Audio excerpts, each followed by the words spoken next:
আসসালামু আলাইকুম। Hello guys, কেমন আছেন আপনারা? আমিও আলহামদুলিল্লাহ ভালো আছি, আল্লাহর অশেষ রহমতে। আমি আজকে আপনাদেরকে দেখাবো কিভাবে পান্তা ভাত দিয়ে শিরিষ পিঠা বানানো যায়। আমি এখন শিলপাটায় ভাতগুলোকে পিষে নিব। এখানে পর্যাপ্ত পরিমাণ লবণ দিয়ে দিচ্ছি।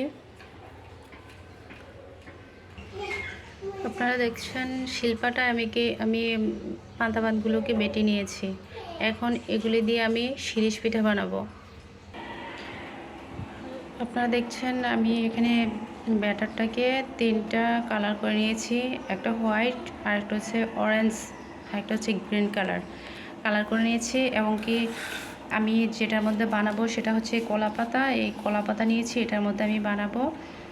এখন আমি এটা তৈরি করে আপনাদেরকে দেখাবো।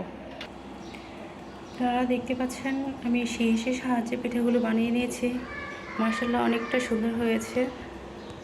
আসলে আপনাদের কাছে কেমন লাগবে আমি জানি না, তবে আমার কাছে অনেকটা ভালো লাগছে, কারণ অনেক কষ্ট করে বানিয়েছি তো।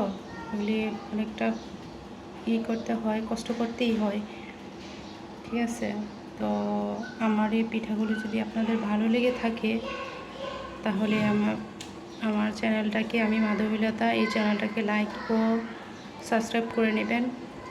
ওকে গাইস, ভালো থাকবেন। আসসালামু আলাইকুম।